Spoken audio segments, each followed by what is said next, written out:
We're on. It's G from Native Speakers Academy, and I'm here with I'm here with Alex. Alex has been my student Hello. for how long have you been my student? Oh God. So for 5. 4 or 5 years? Yeah. Wow. That's a really long time. Yep. Yeah, it gets even scarier when people say, "I've been your student for 8 years," and I'm thinking, "My God, your English should be much better." But, But it's like getting worse sometimes. um, yeah, but that's usually because people don't follow my instructions, or they don't do the homework, or I don't see them for a while because they're busy doing other things in life Yeah. sometimes. So we're going to talk I a mean, little. language or learning the language, it has its up and downs. Um, Sometimes you cannot think about anything, and then on the next day you remember everything. yeah, I imagine that's more of a problem for someone like you than me because you speak. How many languages do you speak? Wait a second. So I speak English, Mm-hmm. Slovak, Mm-hmm. German, and Russian. 4 languages. Yeah. You're talented. You're so I'm talented. not. It's It was life that forced me to learn the languages. it's life that forces us to learn everything Everything. important that we need to know. The hard way or the easy way. Yep. Exactly. Usually the hard way. Usually we learn things because Yeah. we need them, and that's it. So, um, I don't really know where to begin. Which school are you at the moment? Right now I am attending the gymnasium of Andrea Slatkovic. I'm a third grader. Okay. Okay. There. And you've done a lot of traveling. Yeah. In your life, and because of this traveling and the experiences you've had, this has helped you to pick up some languages. Should we go back to the beginning and talk about your first experiences of school? Okay, so let's start from the total beginning. I was born in Germany. Mm-hmm. We lived there for 2 years, and after that we moved to Italy, to Okay. Trento. That is near the Alps. It's in the north. Mm-hmm. There I went to kindergarten, Mm-hmm. and after that we have moved to Denmark. We lived in the capital of Denmark. It is Copenhagen, and there I went to a Russian school Mm-hmm. near to the Russian. Embassy. Yes. Okay. Yeah, ambassador. Mm-hmm. And yeah, there I was in first grade, Mm-hmm. so I learned how to write in Russian and easy math. Mm-hmm. After that, we had to move to America because my father found a job there. Mm-hmm. My father is a physicist. Mm-hmm. Yeah, so in America, I was attending the School of Music and Art, Mm-hmm. and there I had to go again to first grade Mm-hmm. to learn English. And this is the first time where I met the English language. And And sorry, how old were you when you went to America? 7. 7. So at the age of 7, Yeah. you moved to America, and before that, you lived in Denmark, Italy, and Germany. Yeah. Wow. Wow, that's incredible. So how long were you in America for? We were there, I'm not sure, maybe for 2.5 or 3 years. Mm-hmm. I think so too. Because Okay. after that, we moved back to Germany, to the same town where I was born. Okay. And there I attended a international school. And there were students from different countries, for example, from India, from Brazil. There were also some German students. Mm-hmm. And the whole school, or all of the teachers, they were teaching in English, but we also had German lessons.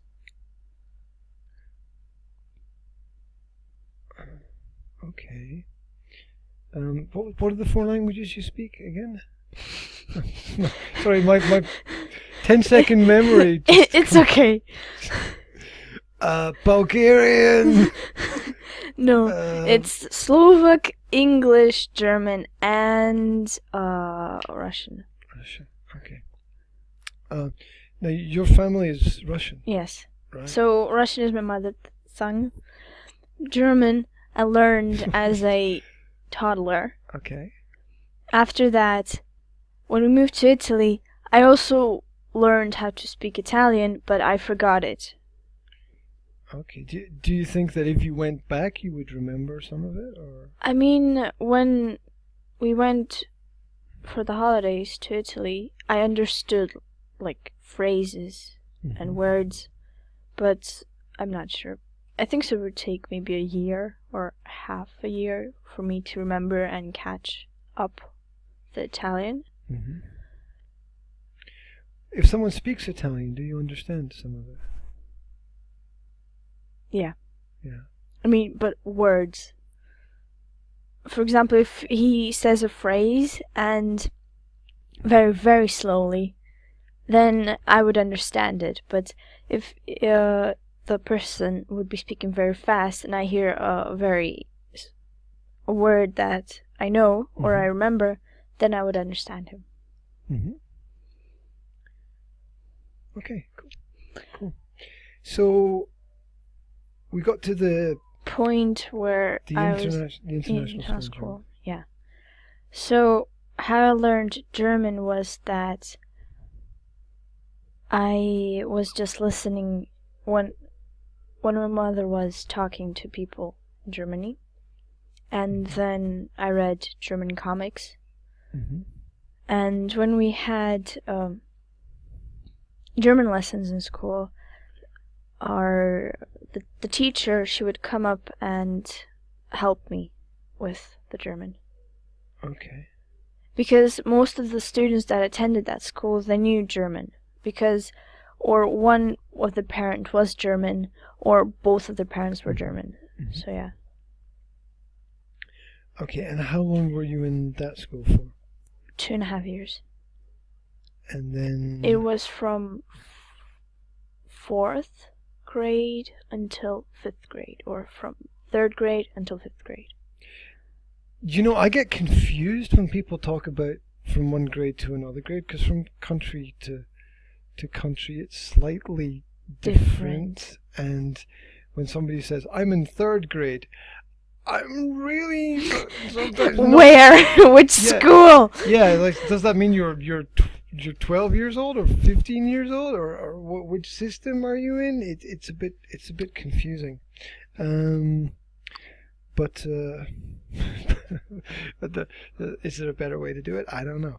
Maybe say when I was this age or something like that. Okay, It's so a bit easier for I me. think so.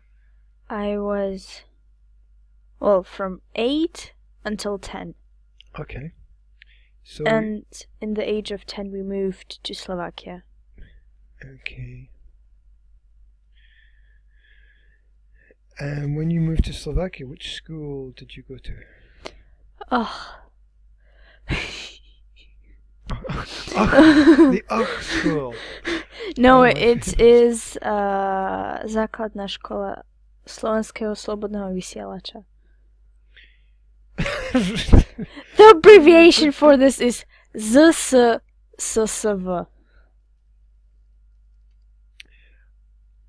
I'm trying in my head to translate that into English. Slovak So sort of like radio it's station. broadcast. Yeah, broadcast. It's like the broadcasting school, but you don't learn radio skills. No, in the it's just named after the broadcast, because it was the building that where Yeah? was the broadcast. Yeah, Uh-huh. it is the red building on the corner, That opposite to the Urad and the jail. Is that the one with the library on the corner as well? There's a library in the. It's next to the blue I'm- building I'm of the in the police wrong- station. I'm on the wrong street in my mind. I know. Yeah. Now I know exactly where you are, because It's the red building on the got- corner. I got it. Yeah. Because the problem was that I thought I knew where it was before you described it to me, but I was completely wrong. There you go. It was it was like the best school in Banska Bystrica that had the best students attending it, and I think it also had like the best teachers. Isn't the business academy there? Isn't that where the business academy is? I don't know. It's opposite to the Evangelickie Gymnasium. You're completely lost. Yeah. And in my head, I have no idea which street Sorry. I'm on in my head there. It's because there's nothing but schools in this town. There's so many schools. It's unbelievable. And then there's so many university buildings, and there are so many different faculty places. I mean, that's true. It's. I counted like 12 secondary schools or something in this town at one point. So it was It's a lot. crazy. Everything from technical to hotel academy to business academy to religious school to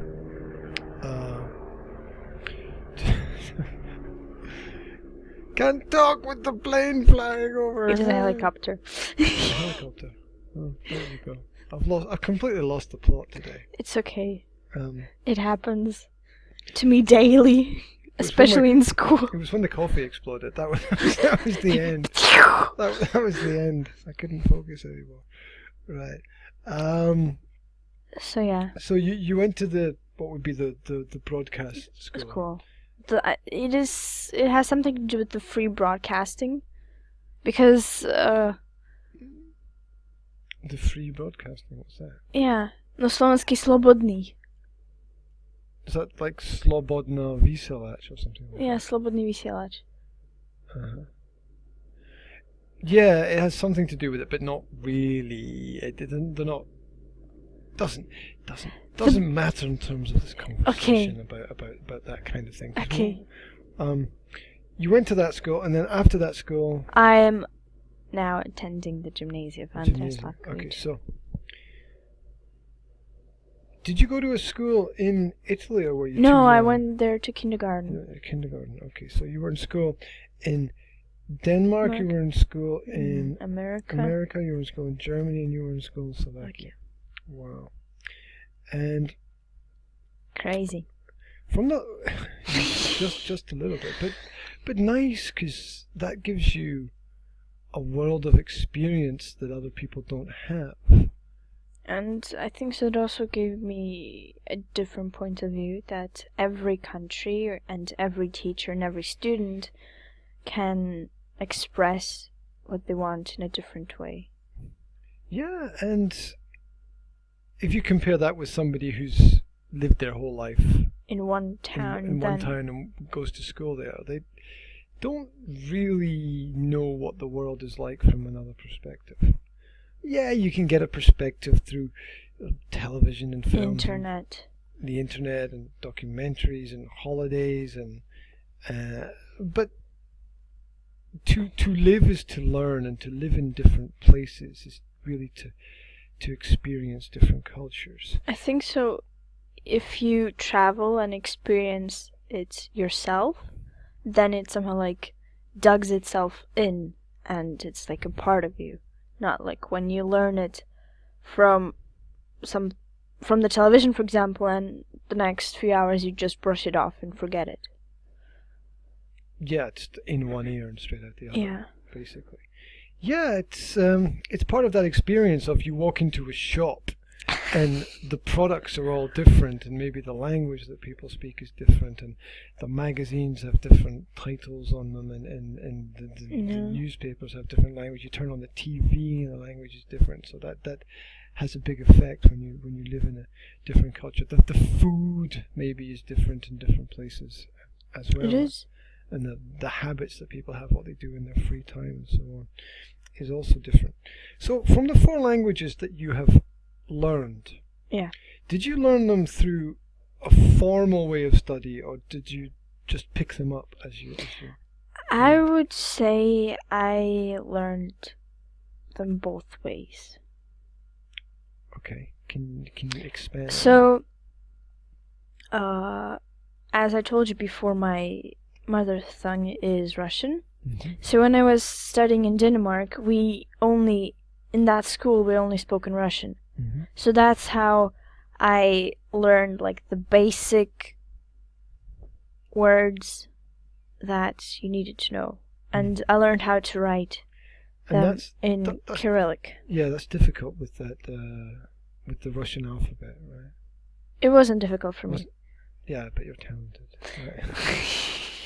And maybe with when that's the first language that you meet, you just accept it as normal, and you just learn it automatically. But it was very difficult for me to understand the Danish language, because it is totally opposite from the Russian. Yeah, and so every time when my mom would pick me up and we would take the bus or walk home, I would hear the Danish language and I wouldn't understand them. That must be crazy. But my mom said to me that if you know basic English and basic German, then it's like a crash of those 2 languages. That's I'm not sure Danish people would like that description of their language. No, but my mom, that's how she learned Danish. She knew by mixing English and German together. No, I mean she just knew the vocabulary in German and in English, and then that helped her to learn Danish much quicker. So does your mother speak Danish? We have a story about this. So one time, again, we went to Denmark through the summer holidays. Yeah, and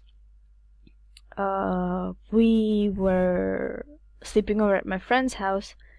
Yeah, so we went to town and asked my Mom, I mean, you have traveled a very long time.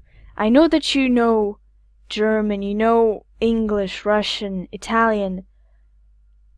And what about Danish? Have you forgotten about it? Have you forgotten that language for not using it for so long? Yeah, so we walked into a shop, and I didn't know, from somewhere a lady appeared, and she started to talk with my mom in Danish. And my mom, she just automatically reacted and started to speak to her.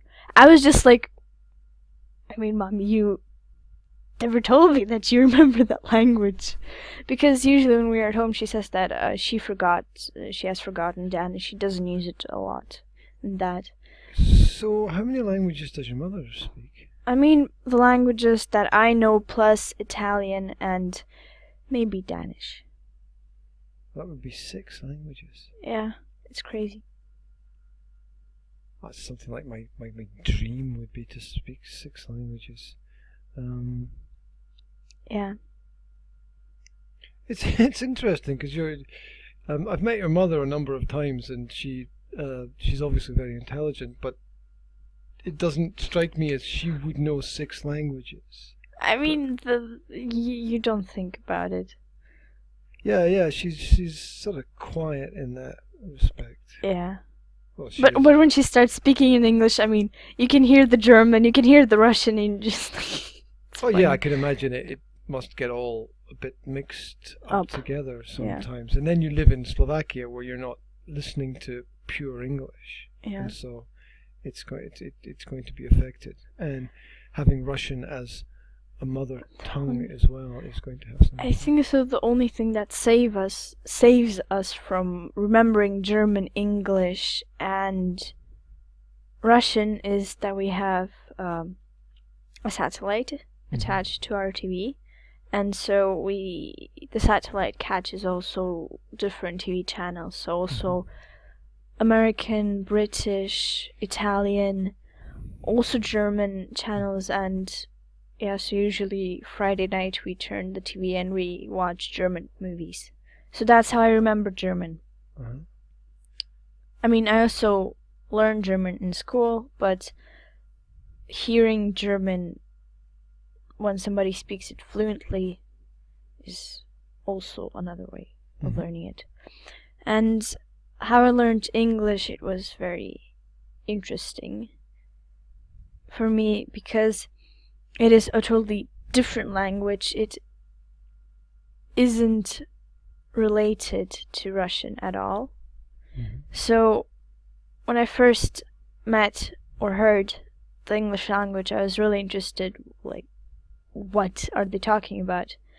And so the first day in school, I was just listening to the teacher, and I think so a couple of weeks later, the teacher, she would usually give us a paper. There was a place for a picture, and I think so 3 rows where we could write something that what happened to us through the weekend. Yeah, so what I did is when the teacher was talking to the students and the students were talking with themselves or in a group, I would write down some words that I heard.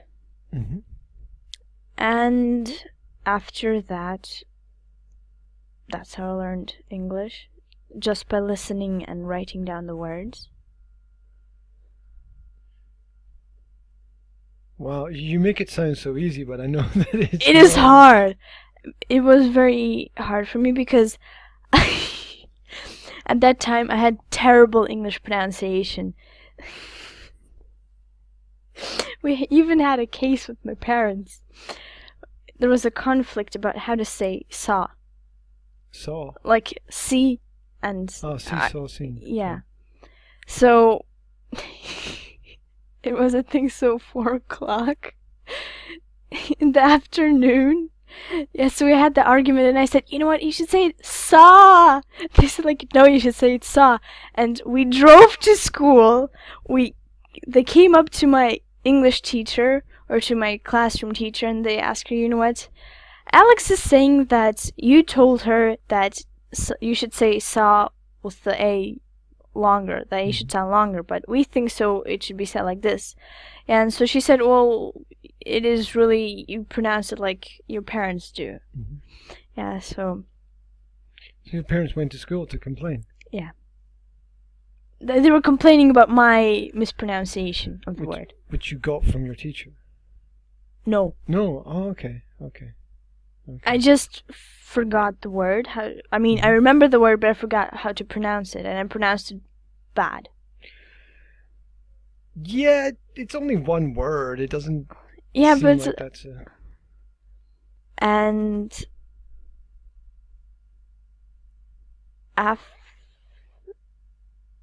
God, just blacked out to remember what I wanted to say.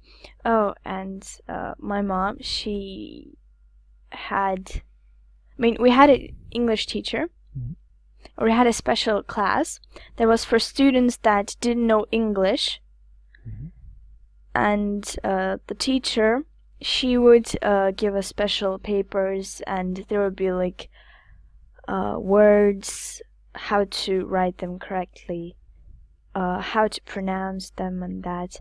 And she would give us like special homework. So instead of going to like ordinary English class, which the people that knew English fluently would go, she would collect us and form little groups, and we would go into another classroom, and she would give special homework and paper. And yeah, my mom, she one time went to school and asked the teacher that was that special English teacher if she could also come and teach my mom how to speak English, and I would also have the opportunity to speak English with her. So I had something like private lessons with her after school. Wow.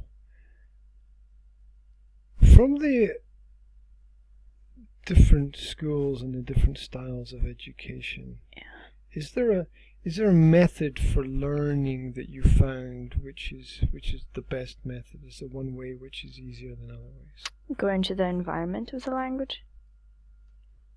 So just immerse yourself totally in the environment of the language, and just try to pick up as much as you can. I would, or maybe just listen how people talk in that language. Even if that language sounds crazy, I think so it's a good way of learning it. Just like sit in a conversation, try to listen, and then maybe some words will glue onto you and you'll remember them. So it's about listening and focusing on the words. On the words. And maybe also on the pronunciation, how they say it. Yeah. So if we take the 4 languages that you know, is there one of those languages that's easier and one of them that's harder? Or is it not possible to compare them? I would say that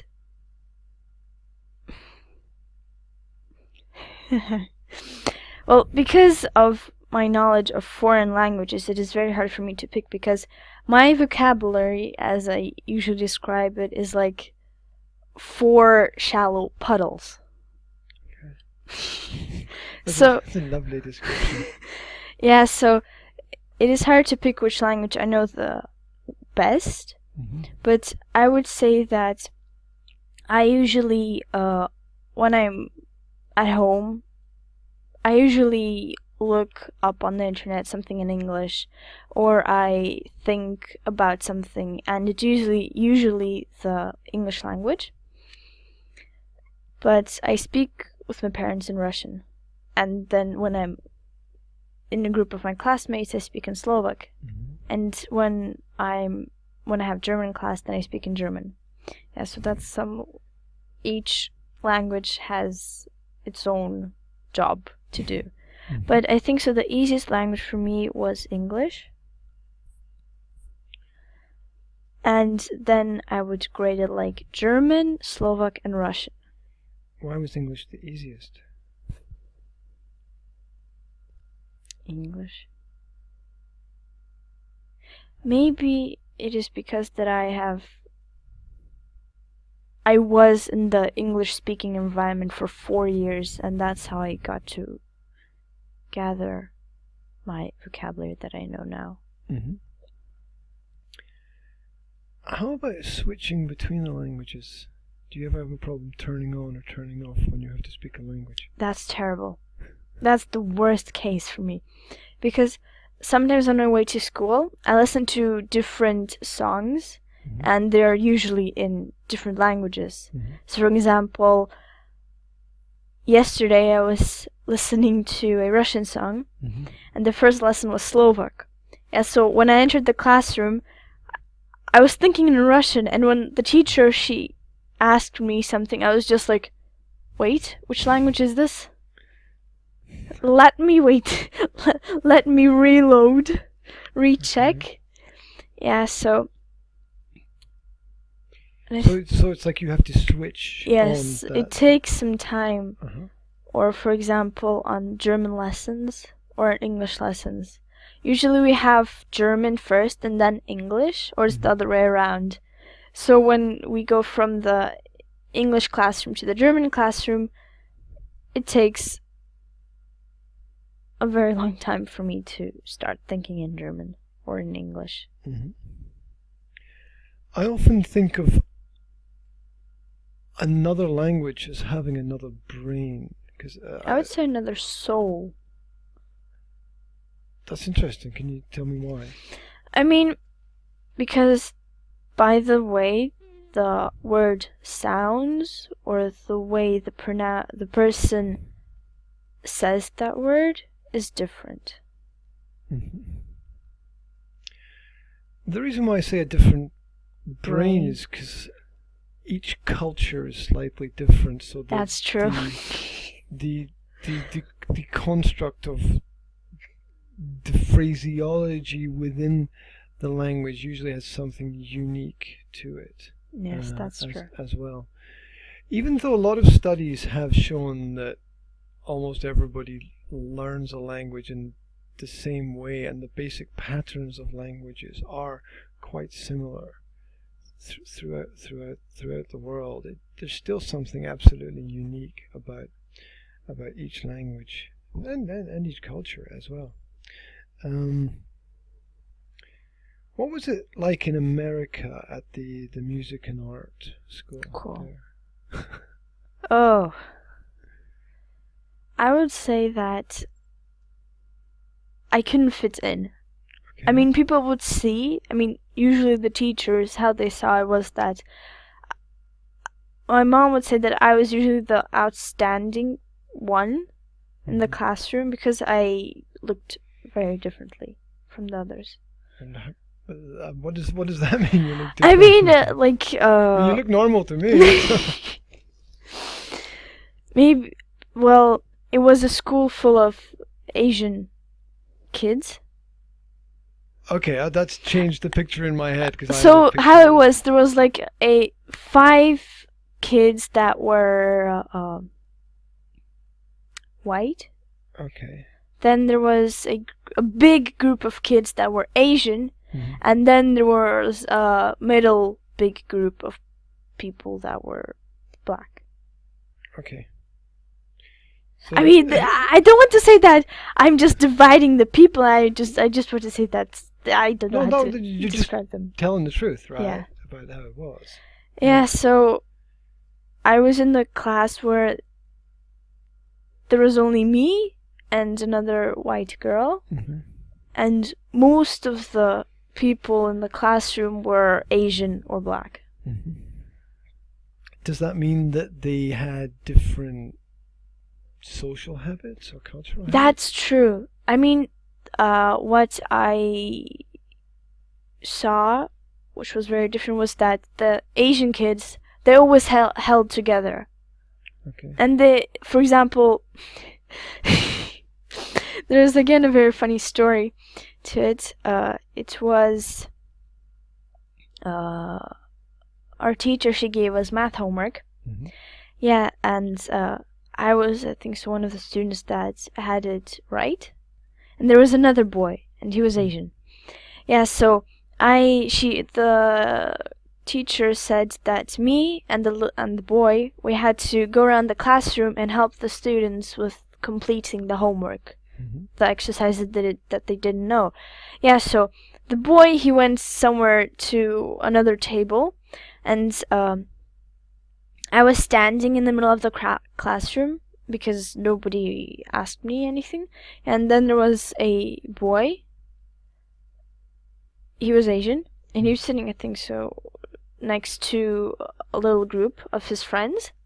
Yeah, and he asked me like a question: how can he complete this exercise? And then I said, "Do you want me to help you?" And he said, "No, I want that guy to help me." Which was really weird. Like he didn't want help from somebody who was different. Yeah, maybe his friend that was somewhere else knew how to explain it much better in a way that I couldn't. Yeah, so it was very weird and different. Why were there so many Asian kids there? I don't know. Maybe it was like the cheapest school or something. Because, yeah. That's my opinion. I don't know why there were so many Asian kids. Or maybe it was near an Asian neighborhood. And where was the school exactly? It was St. Paul, Minneapolis. Okay. I have to pretend that I know something about Minneapolis and St. Paul. I know Okay, nothing so about. pretend America. Okay. There's Canada. Okay, yeah, I got That's the borderline, Okay, and I then got that. somewhere next to the blue spot that is in the middle of the border, here's Minnesota. Okay. The very interesting thing is that Minnesota, I think, so means the land of thousand lakes. And does it have lots of lakes? Okay, that's cool. They used to have an American football team called the Minnesota Vikings. Yeah, they do. I was wondering, is there some Viking connection in Minnesota? Or... I'm not sure, but they say that there were a lot of Indians or Native Americans there. Uh-huh. And that's how Minnesota got its name. So from the Native Americans. So it probably means something in Native American. Yeah, mini means water, and sota, I think so, standing water or something like that. I do remember I had a project about it. If you want, I can give the presentation to Graham. Thank you very much for the offer. No, I'll probably just Google it later. I mean, I had everything nicely explained. It's probably in the back of your mind somewhere. You just have to open the right door to find the information. And then the moment somebody tells you, you'll be like, yes, of course, because that's the way that... I remember that they had a waterfall that is called Mini Haha, which means laughing water. So haha is laughing? Or falling water, yeah. Uh-huh. And Mini means water. Uh-huh. I'm just staring past you out the window.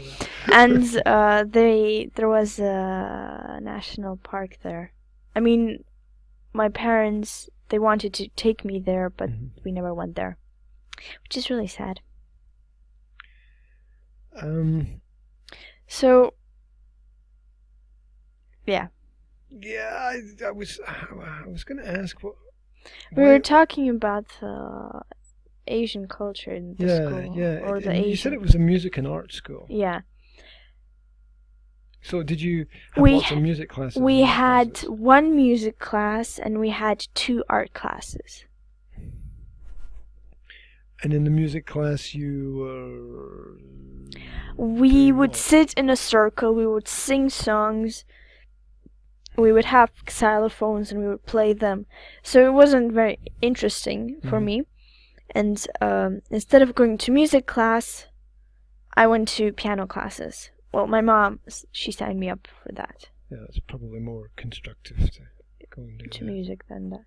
I think so it was called a music school because we had a class full of music instruments. so wow! That makes it the music school. Wow! Alex is... what I mean is I think so that we also had a school orchestra, I'm not sure. Playing xylophones and things, maybe. I mean, not xylophones, but different kind of instruments.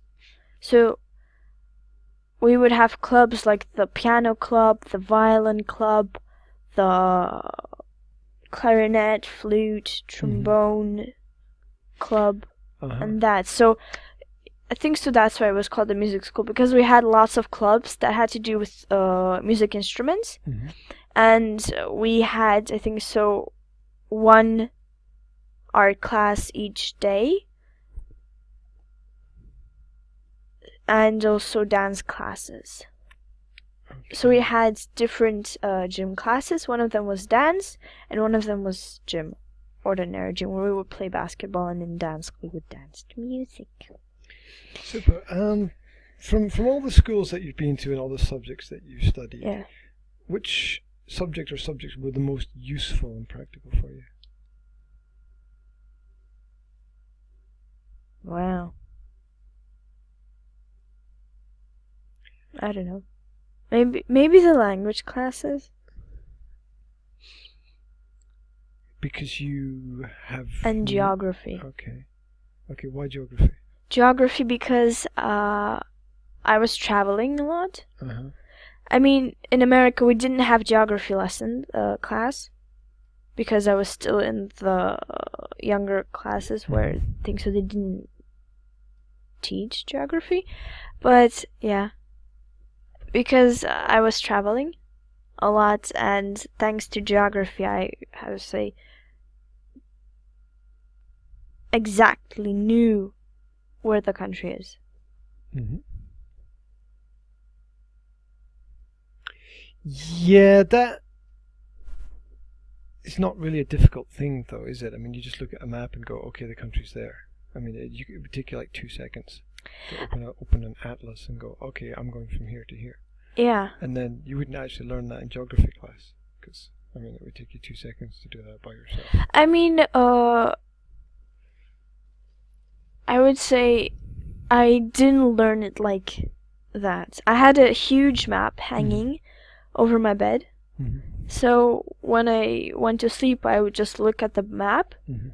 And I think so I was the only kid in school that if you told to me where is Europe, I could show it on the map. Mm-hmm. Or where is that country in that country, I would be able to show it. Mm-hmm. Yeah, that's what traveling does. It sort of means that you should sort of know where everything is. When you spend all your life in one place, or a lot of your life in one place, you don't really need to know what's over the border somewhere else.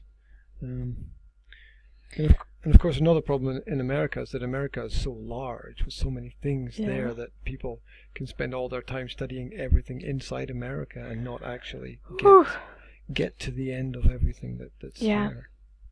That's the worst. We one time had a test about Slovakia, and we had to learn all of the mountains, all of the valleys. It was terrible. And we had to, well, the teacher, what he gave us, we had a blind map. Mm-hmm. So he picked a part of Slovakia, and he said, okay, so here are the things that you need to find on the map.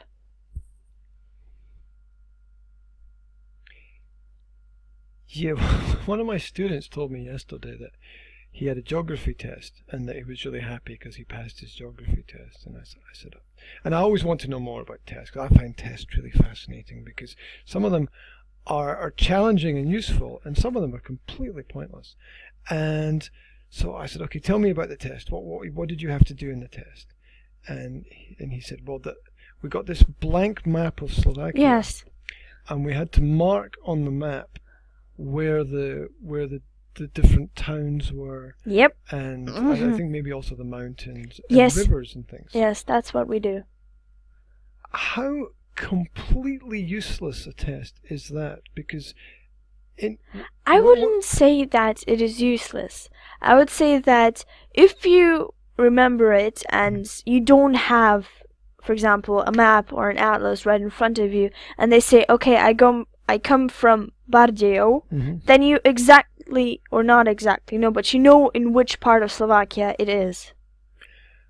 Okay, that's a very useful example. Yeah, so that's why we need geography.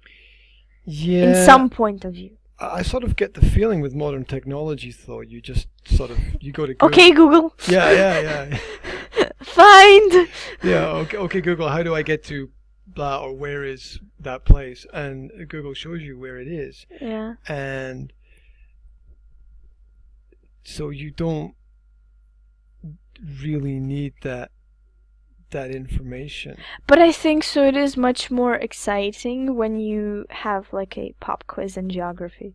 That I don't know why, but I felt very, very happy when we had pop quizzes in geography. I like those open quizzes where you put out questions and you can see, you put people into teams and you can see who knows what information.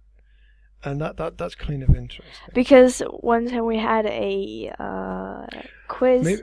Sorry, I'll just stop you for a second. Maybe I'll take a step back and say that maybe from your explanation, I can understand why that kind of test might be important. Maybe I was a bit too critical about. I mean, about you that. just explained your point of view. Maybe for you, geography isn't that an important subject. For you, it is English.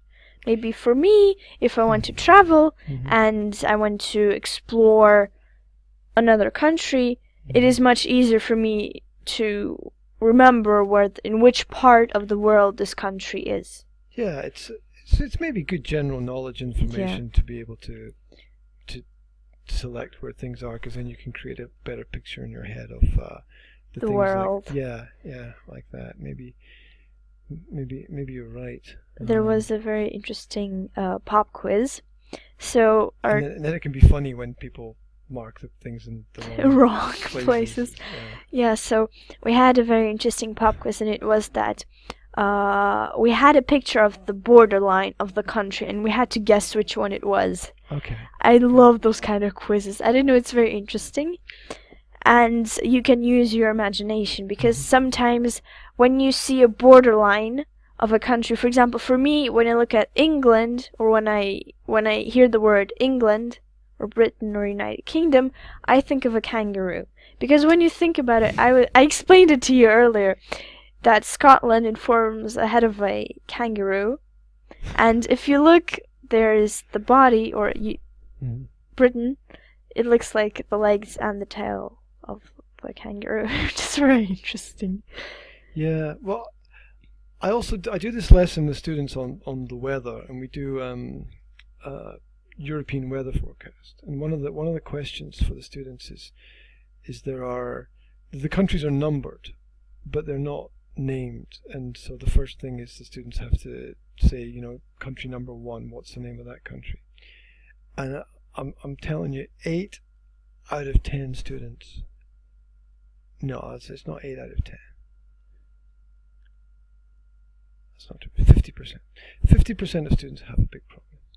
50%. And I even had one student who didn't know any of the countries. Whoa. And we kind of laugh about it, but by the time you're a teenager, you should know, if you live in Europe, you should know where Germany is, where France is, where Spain is. Or you should know the neighbors of your own country. Yeah, absolutely. And I think it's a problem for a lot of students. Like, I have to say, I'm ignorant. I don't know how many countries are in Europe. How many countries are in Europe? Well, in the European Union, there's Union, 28. There are 28 countries in the European Union. There's Germany, Italy, France, Spain. Then there's Slovakia, Croatia, Cyprus, Italy, Greece. I've lost count already. so 28 countries. Yeah, or 20, around very near to 30. Yeah, 20, I would 27. have guessed 27, but 27. Okay, and I think it should be important to know what those 27 countries are, and be able to locate them on a map, and be able to know something about the culture.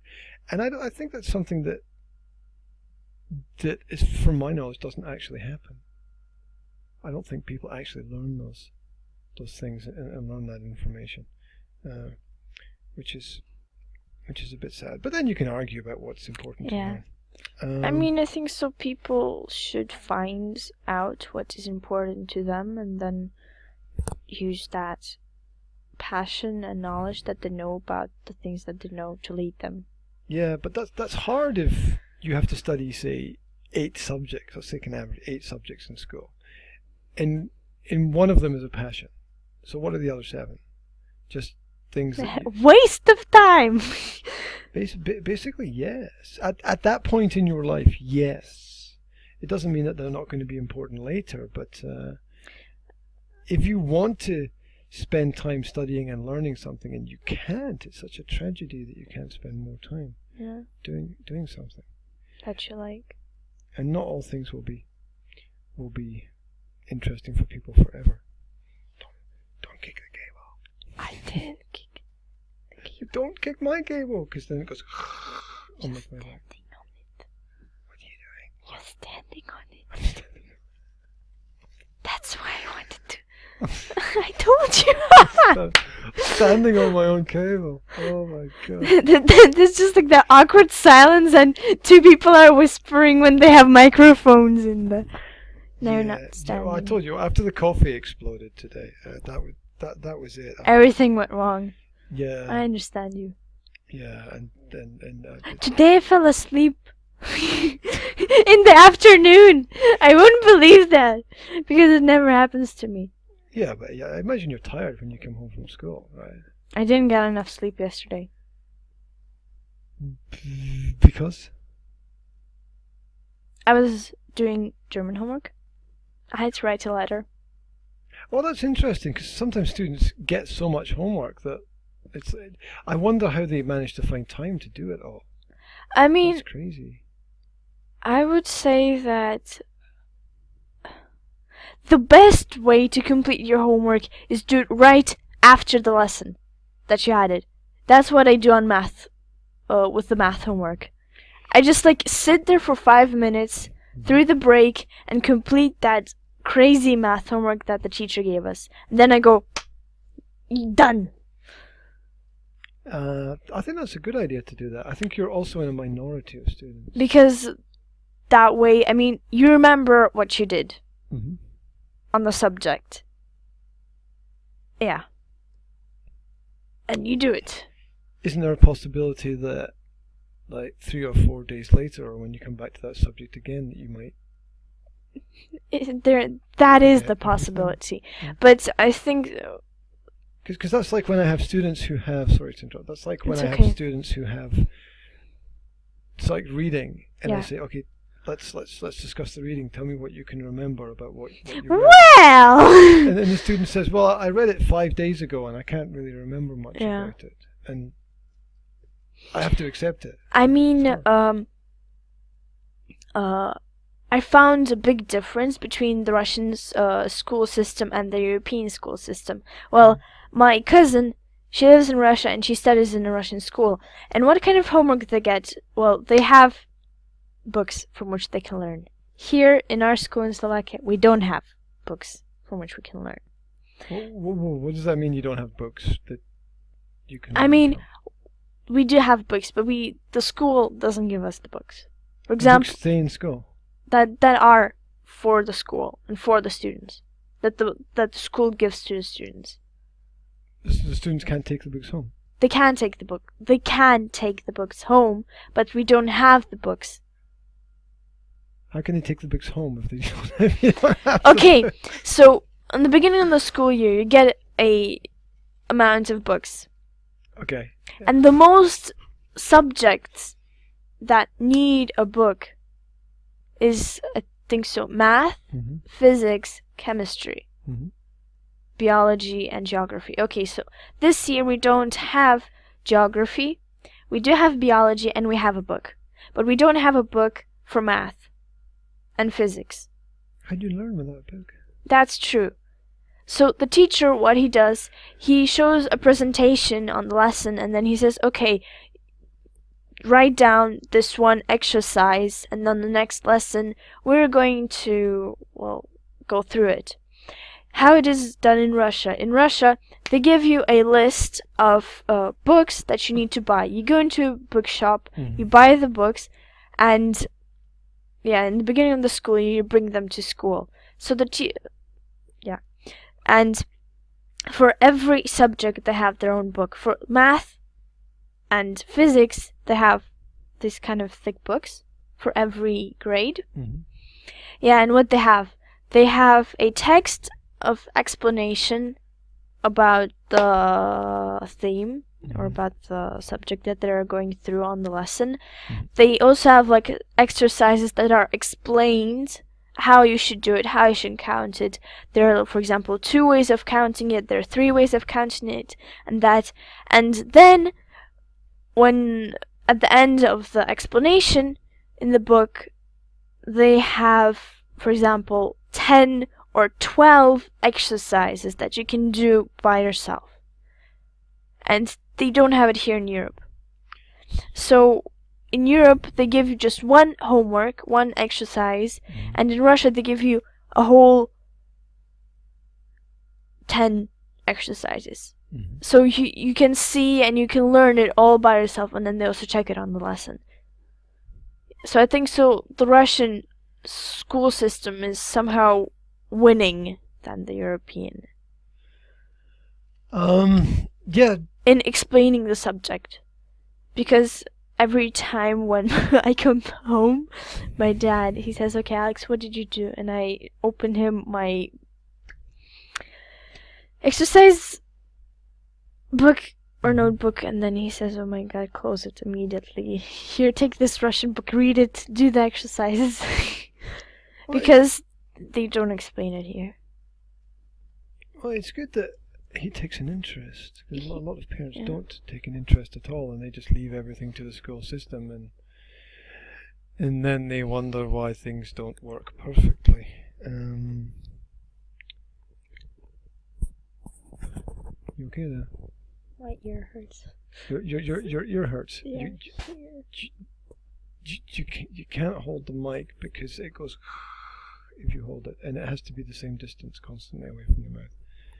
Okay, I'm going to hold it like this. Yeah, because the more it moves, the more feedback will come back, and it'll just be terrible. Okay. Let's continue. Okay, like that. Sorry about that, but it's a little technical thing that has to I be mean, solved. you can cut that out, or? I'd love to cut out everything that I need to cut out of all the videos that I make. But no! But that would take about 100 years to get them all sorted. There's just not enough hours in the day to do everything that needs to be done. Yeah. Well, I'll tell you what we'll do. We'll ask one or two more little questions, and then we'll finish. Okay. And I know what you mean about ear hurting, because it hurts here up. Yeah. If I've got those overhead headphones and I put them on, because my ears stick out so much, like after an hour it starts to be painful because it's pushing the ear against my head. Anyway, I'll ask one more question, which is, how do you feel about all the tests that you get in school? Painful. Okay. I mean, there are some subjects for which I don't need to study, or I just read it before the test. Yeah, so that is, for example, the language classes that I have. Mm-hmm. And also literature classes, Slovak literature. Because they just need to read it once or twice and then you remember it. Or if you pay attention on the lesson, then it just somehow glues onto your memory and you remember it. If you have a functioning brain and memory, then. Yes, that's the only... It always bothers me that schools tell you what to study, but they never really teach you how to study. And there's a real art to studying. It is. I only found out how to learn for a test or how to study for a test. I think so. When I entered the gymnasium, what I did is, I think so, around 9 or 10 o'clock in the evening, I would open the book or something. I would read it through once. If I didn't understand anything, what I wrote there, I rewrite it neatly on another piece of paper. Mm-hmm. And then I read it 3 or 4 times. Mm-hmm. And when I go, and then I do my evening hygiene, and then I go to sleep. Mm-hmm. And while I'm falling asleep, I revise everything. And then I fall asleep, and on the next morning I just read it once or twice, or on the way to the bus stop, I revise it with the help of the paper and the help of the information that I got in my head. And you created the system by yourself, yeah? Yeah. Mm-hmm. And there was also a article on the internet that I read, which was really interesting. It was about that the scientists what they did, they divided a group of people into two. One of them was able to sleep, or for example, they studied for 2 or 3 hours, they fell asleep, and then they had to write a test. Mm-hmm. And the other one, they were studying all night long, Mm-hmm. and then they took the test. Mm-hmm. And they found out that the people that had enough of sleep, that they could consume the information much better, and they would write it. They wrote the test much better than the ones that didn't have enough of sleep. Yeah. So what they said, that if we get a big amount of information, we just like sleep, and then we'll remember it. Yeah, there is a relationship between getting enough sleep and focusing the next day. How much sleep is enough sleep? For me, I would say maybe 6 or 7 hours. Okay. Mostly people say that the 8 hours is like the best amount. But if I wake up, for example, if I go to sleep early and if I wake up when I need to, I don't feel very well. I feel like I didn't get enough of sleep. So is that like oversleep, like too much sleep? Yeah, that's too much sleep for me. For me, I think so the ideal amount is that sleeping 6 or 7 hours and then sleeping, for example, in the afternoon for 1 or for 2 hours. Mm-hmm. And when you wake up in the morning, how do you feel about the fact you have to go to school? I would say I'm very excited. Not to meet my classmates, but to meet the teachers. I'm very excited to go for the language classes. Mm-hmm. And also, yeah. I don't know why, but I think so I have a much better connection with the teachers than with the classmates. Well, that I think comes from having a mature attitude to life and to life and the world, which maybe comes from traveling a bit as well and understanding what is life. Understanding what is important. There is a tendency in general for students to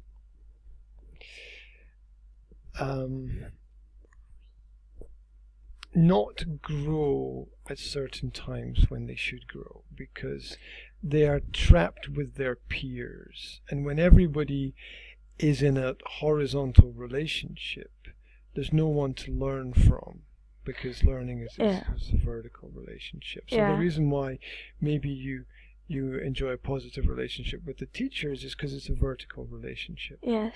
And you know that they have more experience than you and that they know more about the subject, and you know that they're the source. I would say I just like to hear their point of view. For example, on history class, we were talking about the First World War. Mm-hmm. Yeah, and what I usually do is maybe I just scare my history teacher because I sit opposite of her. I'm the student that sits right in front of the teacher and tries to soak up everything. So I don't need to study at home. But if the topic did interest me, then I ask my parents and they try to find some information for me on the internet, or I search for it. Yeah, so we were talking about the First World War, and she was talking about some information that really touched me, and I started to write down what she said about that information and her opinion on it. And what I did is that I took the information that I got from class, I took the information that I found in a book, and then I thought about what did she say wrong and what did they say about what she said, or what I would have said, or what is my opinion. Yeah. Well, that's the job of a teacher, is to stimulate the students' interest in the topic so that they will go away and look at it for themselves. So that's what happens to me on the history classes. I just listen to the teacher like a freak. Well, it's probably a good thing.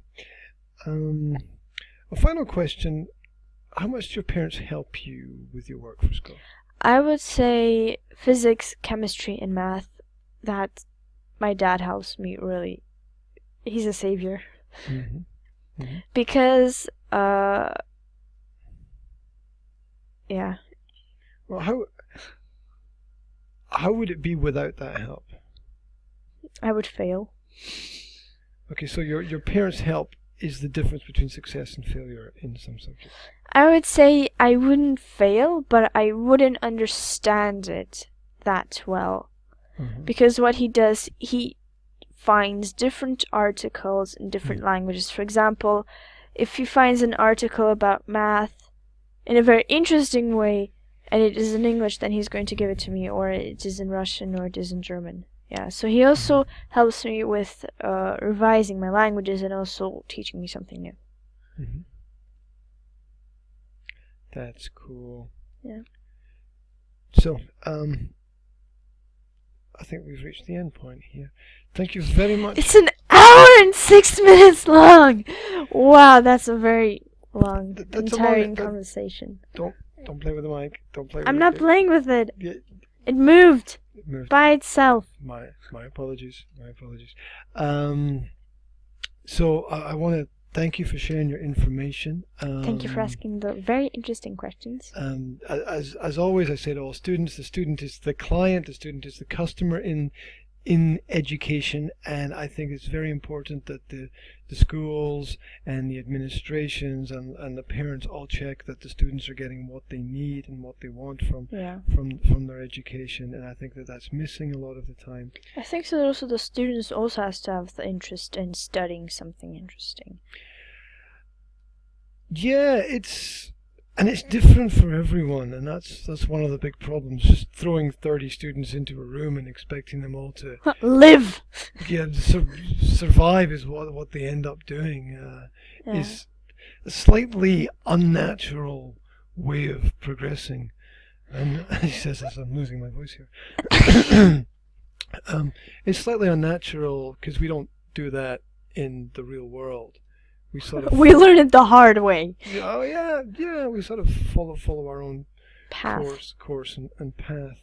The question is there a better way to organize education? There are many different forms and styles of education, some of which need to be explored a little bit more. We've got Waldorf schools and Steiner schools, and we've got the private schools, and we've got the state schools, and then each country has its own systems of different schools at different ages and different opportunities and possibilities. So diversity, and then we've got homeschooling and unschooling.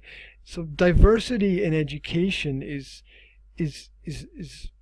all there. So it's just about putting the pieces of the puzzle together to make the education system work properly.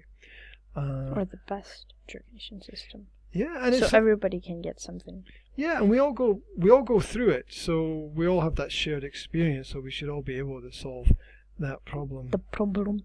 In the future. And I sort of feel bad that my generation hasn't solved that problem, and my generation is going to pass that problem on to your generation, and we'll see. Let's hope that something will change. Well, let's hope that we'll go forward, because not backwards. Yeah, because change can go both ways, so we have to be really careful when we talk about change. It has to be progressive. Yeah, that's it. We didn't even get to, as usual with students, we don't get to talking about this school and all the fantastic things that this school does in education and helping students. But I hope that anyone who comes across this video will find it interesting. Come to Native Speaker Academy. For your holistic alternative in education, Native Speakers Academy is quite unique, and learn English in an interesting way. Yeah, it's quite unparalleled, but wow. There we go. Oh, okay, we'll be talking all day in case I. Bye. Have a nice day. Yes. Take it easy, whatever you want.